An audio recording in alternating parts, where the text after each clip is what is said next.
Merci, merci beaucoup. Je parlerai en français pour ma part, et donc j'essaierai de parler lentement pour les traducteurs. Je suis vraiment très heureux d'être ici, et d'être ici un 10 mai. Et c'est l'occasion de rappeler que le 10 mai 2018, il y a précisément un an, jour pour jour, l'Assemblée générale de l'ONU adoptait une résolution intitulée « Vers un pacte mondial pour l'environnement ».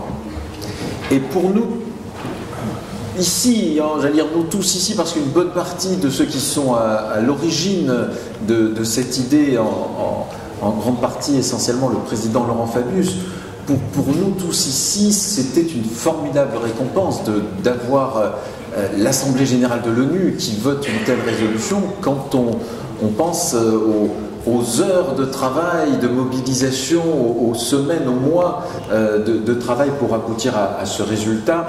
Et ça, évidemment, la devise qui me vient immédiatement à l'esprit, c'est celle que nous avions en tête quand nous travaillions en 2016, en 2017, avec une bonne partie de ceux qui sont ici présents. Notre devise, c'était « Ceux qui pensent que c'est impossible sont priés de ne pas déranger ceux qui essaient ». Et voilà, quelques années plus tard, New York, Nairobi, et à nouveau Paris. Nous voilà revenus à la Sorbonne pour parler des progrès du pacte. Alors, mon rôle ici, après évidemment avoir, et j'allais oublier cette importante mission, après avoir remercié l'ensemble des organisateurs, Fadim Deli et toute son équipe, toute l'équipe des bénévoles aussi qui travaillent pour le pacte, le club des juristes, l'université de Cambridge, Paris 1, etc. Ici, je dirais un mot de l'origine du pacte. L'origine du pacte de 2017, qui est donc ce pacte qui a été proposé au président Macron et qui ensuite a été discuté à l'ONU, qui fait l'objet de discussions à l'ONU, mais je dois aussi signaler l'existence d'autres propositions de pacte issues de la société civile, le pacte de l'UICN, l'Union internationale pour la conservation de la nature, proposé en 1995, ou pour donner un autre exemple, le pacte proposé par Michel Prieur, le pacte international sur les droits de l'homme à l'environnement, voilà, pour montrer que c'est effectivement il y a un foisonnement de propositions convergentes vers un pacte mondial pour l'environnement. Ici, je ne parlerai donc que du pacte de 2017, celui qui a été proposé par un réseau international d'experts. Dans un deuxième temps, deuxième étape, j'évoquerai la phase de rédaction de ce projet de texte, mais je commencerai d'abord par rappeler une étape préalable sur laquelle, en général, je n'ai pas le temps de m'étendre parce que c'est difficile de parler de tous les sujets, souvent en 10 minutes, 15 minutes d'intervention, donc là je vais pouvoir en profiter pour en dire quelques mots. La première étape préalable, dans les origines du pacte, c'était le rapport de 2015 du Club des juristes qui s'intitulait « Renforcer l'efficacité du droit international de l'environnement ». Et c'est dans ce rapport de 2015 de la Commission environnement du Club des juristes qu'on trouve cette proposition. Et ce rapport est intéressant parce qu'il donne le cadre conceptuel global au sein duquel figure la proposition de pacte, en tout cas tel que nous l'avions conçu dans la commission environnement du Club des juristes, même si du point de vue des origines, disons, conceptuelles du pacte, il peut y avoir d'autres types de fondements. Mais je voudrais quand même commencer par cette vision un peu globale, le rapport de 2015, puis dans un deuxième temps, je dirai quelques mots de la méthode d'élaboration du projet de 2017. Alors, premier point sur le rapport du Club des juristes de 2015. Son titre, c'est donc « Renforcer l'efficacité du droit international de l'environnement » et son sous-titre est intéressant parce que son sous-titre révèle la philosophie du rapport. Son sous-titre, c'est « Devoir des États, droit des individus », avec l'idée d'un lien entre les obligations qui pèsent sur les États et les droits des individus. Et je vais donc développer cette idée. Je dis tout de suite que vous pouvez consulter ce rapport sur le site du Club des juristes ou sur le site du Pacte mondial, le site que nous avons créé. J'en profite pour faire de la publicité pour ces références. C'est donc le site www.globalpact.environment en anglais .org. Et donc n'hésitez pas à visiter ce site, vous y trouvez beaucoup de choses, de la documentation, vous pouvez vous inscrire à la newsletter, c'est sur le petit bandeau en haut, la petite rubrique « Je souhaite être tenu au courant ». Vous pouvez cliquer et remplir un formulaire et vous recevrez des informations sur le pacte. Donc, je reviens à mon sujet. La question fondamentale du rapport de 2015, c'était donc en parallèle à la COP 21, nous étions tous très fiers en France de savoir que les États du monde entier allaient venir à Paris pour adopter un nouveau traité international, d'où la question, mais est-ce que les traités internationaux sont réellement efficaces? Dans quelle mesure sont-ils efficaces et peut-on renforcer leur efficacité?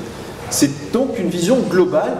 Il n'est pas sans intérêt d'ailleurs de relever que le rapport de 2018 du secrétaire général de l'ONU, qui a été d'ailleurs corrigé par certains experts qui sont présents dans cette salle, que ce rapport a un peu le même type de démarche. C'est un rapport qui s'interroge globalement sur l'efficacité du droit international de l'environnement et qui, parmi ces éléments de diagnostic, fait apparaître le besoin d'un pacte mondial pour l'environnement.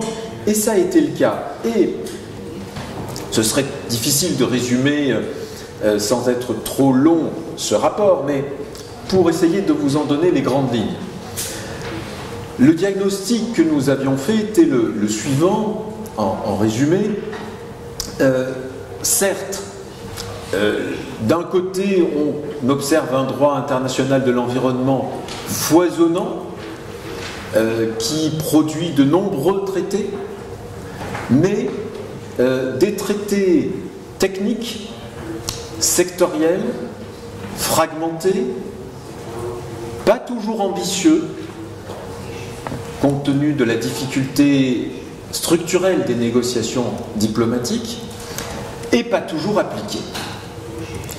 Et au fond, on constate deux difficultés structurelles. Je ne suis d'ailleurs pas sûr qu'on puisse vraiment y remédier, il n'y a pas de remède miracle, mais deux difficultés structurelles en droit international de l'environnement. La première qui touche à son élaboration, comment on fabrique du droit international de l'environnement, et la deuxième qui touche à son application, comment on applique les traités internationaux.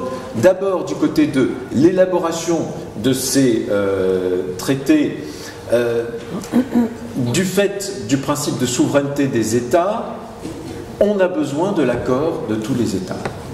Et quand on prend un peu de recul, la machine à fabriquer du droit international, et c'est ce que nous relevons dans notre rapport, la machine à fabriquer du droit international ne fonctionne pas très bien. Combien de paralysie, vous voyez l'échec du sommet de Copenhague, combien de lenteur pour élaborer un traité, la moyenne c'est 7 ans, 8 ans, 10 ans, et combien de renoncements aux ambitions pour tenter le plus possible de rassembler les États autour d'un même texte. Et on a ce terrible dilemme des diplomates qui doivent choisir soit entre un texte universel, rassemblant le plus d'États possible, soit un texte ambitieux. Mais il est difficile d'avoir les deux. Donc, des difficultés structurelles liées à la souveraineté des États, il faut se mettre autour d'une table à 193 États et discuter, alors que les problèmes à régler sont urgents. Deuxième problème dans l'application, quand bien même on essaye de trouver un accord, quand bien même on signe un traité, eh bien, pour des tas de raisons, liées parfois à un manque de moyens de certains États, liées aussi, et plus souvent d'ailleurs, à de la mauvaise volonté, le vent tourne, les intérêts ne sont plus les mêmes, la vision très égoïste de chaque État, tout cela fait que le caractère facultatif de la justice au niveau international, la justice internationale, c'est une option. Si deux particuliers, vous et moi, nous signons un contrat, si l'un des deux ne le respecte pas, on va devant le juge. Mais si deux États signent un contrat, si 193 États signent un contrat, eh bien ils peuvent choisir de ne pas l'appliquer, de quitter le navire pendant la traversée. Vous voyez quelques grands États auxquels on peut penser, par exemple, pour l'accord de Paris. Bref, un diagnostic quand même très mitigé. Alors, quelle solution ? Il n'y a pas de solution miracle, évidemment, nous n'avons pas de solution. Il est très vrai que le vrai sujet, et ce n'est pas le nôtre aujourd'hui, mais le vrai sujet, c'est sans doute une réflexion sur la gouvernance mondiale de l'environnement, qui serait certainement à améliorer, et la gouvernance mondiale tout court d'ailleurs. Mais disons que dans notre rapport, nous avons essayé de proposer modestement quelques suggestions pour améliorer le système, et le fil rouge, la ligne de force, les idées forces de notre rapport, c'est renforcer la place des citoyens, des ONG, des acteurs non étatiques, avec cette expression négative, acteurs non étatiques, tout sauf les États, sur la scène internationale. Pourquoi ? Parce que on constate aujourd'hui un décalage entre la pratique et le droit international. En pratique, c'est une évidence. Aujourd'hui, en pratique, les acteurs non étatiques jouent un rôle considérable sur le plan international.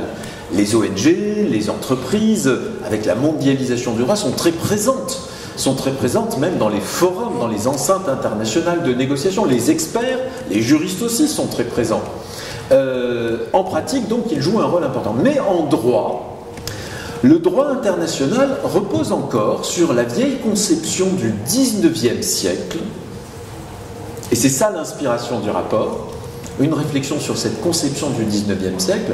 Dans ses bases théoriques, le droit international est un droit fait par les États, pour les États, comme à l'époque du XIXe siècle où les traités ne concernaient en général que des questions de frontières, des questions qui n'intéressaient pas les particuliers. Mais le monde a changé. Le monde a changé. Aujourd'hui, les traités intéressent les particuliers. Aujourd'hui, les traités intéressent les citoyens, les individus, intéressent leur liberté, intéressent les compagnies, les entreprises. Et l'histoire du droit montre qu'un tel décalage entre la réalité d'un côté et les concepts juridiques de l'autre côté ne peut jamais durer très longtemps. Il y a un moment où le château de cartes s'effondre.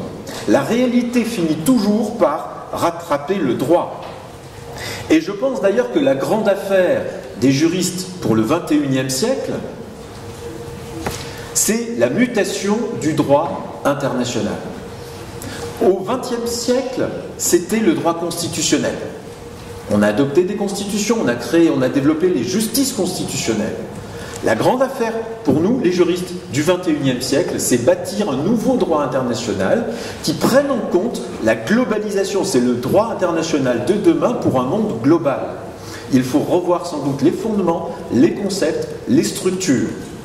Ça, c'est l'arrière-plan un peu conceptuel. Les propositions, du coup, dans notre rapport, et j'accélère le rythme parce que je suis sans doute trop long, mais les propositions dans notre rapport déclinaient cette idée de renforcer le rôle des citoyens pour interpeller les États à chaque étape du processus, et ce rôle d'interpellation auquel le président Fabius faisait allusion tout à l'heure, le rôle d'interpellation des citoyens, interpellation dans la phase d'élaboration des traités, d'abord, pour inciter les États à adopter des textes ambitieux, ensuite interpellation dans la phase d'application des traités, parce que les citoyens, les ONG doivent jouer un rôle de vigie, de gardien des promesses que les États ont tenues. On voit bien, ils ont signé l'accord de Paris, aujourd'hui ils ne le respectent pas. Eh bien c'est à nous les citoyens de veiller à ce que les États respectent ces engagements. D'où toute une série de propositions très concrètes pour lesquelles je vous renvoie au rapport. Pour donner un exemple, renforcer devant la Cour internationale de justice le rôle des ONG pour leur permettre de déposer des observations devant la Cour internationale de justice. Ou bien, en interne, renforcer le rôle du juge national comme juge de droit commun des traités. Je crois pour ma part qu'il faut revoir notre théorie de l'effet direct et donner cette mission au juge national de veiller au respect par les États de leurs engagements, de tous leurs engagements, y compris leurs engagements internationaux. Il y a sans doute des champs de réflexion ici. Et dernière, last but not least, proposition, impact mondial pour l'environnement, qui donc, c'est pour ça que je voulais revenir, j'en profitais de cette enceinte, je voulais revenir sur cette origine conceptuelle. Le pacte mondial pour l'environnement tel qu'on l'avait imaginé, dans cette filiation théorique-là, s'inscrit dans la pensée notamment de René Cassin, qui est le père de la Déclaration universelle des droits de l'homme et qui a écrit des articles passionnants sur l'individu sujet du droit international. Ça s'inscrit dans cette filiation théorique-là. J'en viens à la deuxième étape, donc la rédaction du projet de pacte. 2016-2017. Alors, ce qui s'est passé à ce moment-là est un peu plus connu. Le président Fabius a immédiatement accepté de nous soutenir, et non seulement de nous soutenir, mais même de présider nos travaux. Nous avons constitué un réseau international d'experts dont le noyau dur était le Club des juristes, mais je tiens à souligner que le Club des juristes, la commission environnement du Club des juristes, que j'ai l'honneur de présider et dont beaucoup d'éminents universitaires, avocats et juges ici présents sont membres, n'était que l'animateur, le coordonnateur de ce réseau international d'une centaine d'experts, dont beaucoup sont ici présents également. Nous nous sommes mis au travail. Il y a eu d'abord une phase préparatoire durant l'automne 2016 avec un groupe notamment de doctorants et d'étudiants qui ont fait un travail formidable.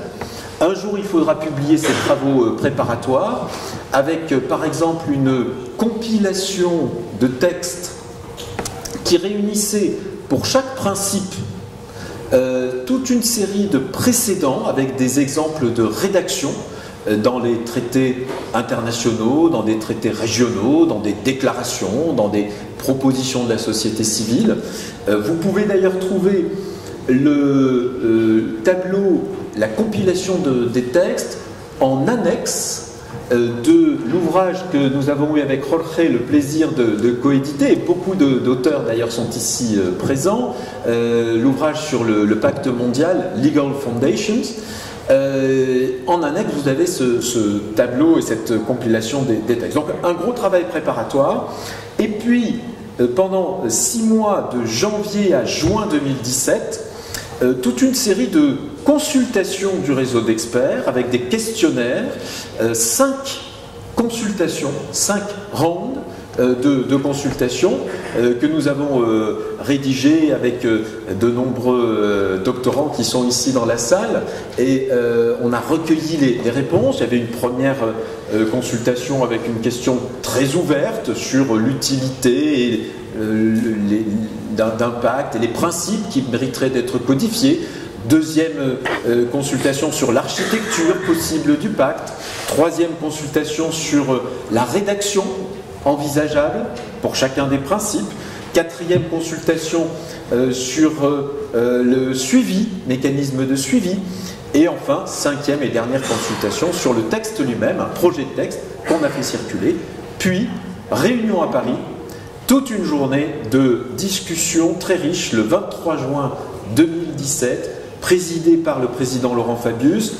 C'était un moment formidable, je ne peux pas m'empêcher de raconter quand même aussi très concrètement comment ça se passait. Donc nous étions une soixantaine autour d'une grande table, avec devant nous, les jeunes d'ailleurs, doctorants, étudiants, ont fait un travail formidable parce que devant nous, nous avions tous un double écran avec le texte qui défilait, une version française et une version anglaise.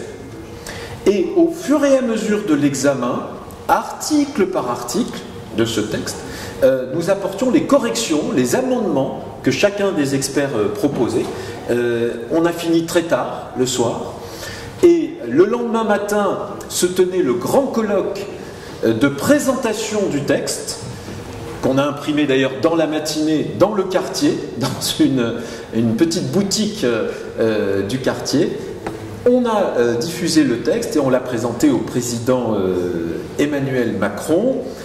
Le reste, c'est, vous connaissez la fin de l'histoire, enfin ça n'est que le début encore, mais la suite de l'histoire, c'est finalement le passage de relais, le passage de témoins entre les juristes et les diplomates. Et maintenant, la balle est dans le camp des diplomates qui ont formidablement repris ce témoin avec la résolution de l'Assemblée générale de l'ONU et les négociations aujourd'hui en cours à Nairobi. Pour conclure, nous sommes aujourd'hui dans une nouvelle phase qui va faire appel à vous tous, les juristes, les étudiants, la société civile. Le temps est venu de la mobilisation. Parce que jusqu'à présent, c'était une phase un peu confidentielle, technique, de diplomate.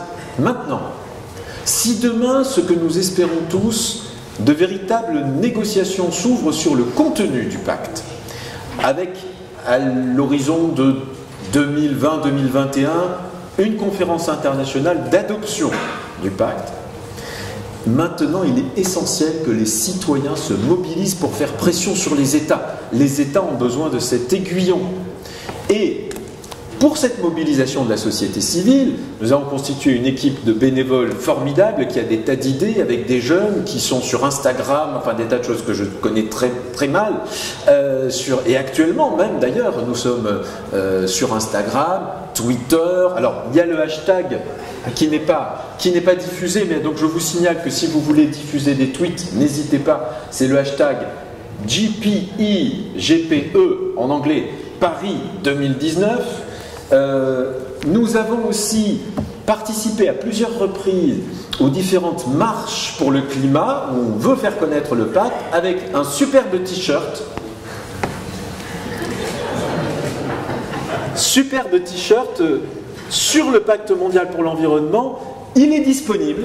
Vous pouvez nous le demander sur le site internet. Vous avez un contact@globalpact. Nous sommes en train de lancer une campagne et j'espère que vous allez y participer pendant les pauses café de photos que nous diffuserons sur Facebook. Campagne One Planet, One Pact. C'est notre slogan. Et nous espérons avoir le soutien de toute une série de personnalités. Nous avons commencé à contacter de grandes personnalités et en avant-première, j'ai le plaisir de vous annoncer que, et ce n'est pas une blague, Sting vient d'accepter cette semaine de soutenir le projet de pacte mondial pour l'environnement. Alors, je vous suggère, vous aussi, comme Sting, soutenez le pacte mondial pour l'environnement. Je vous remercie.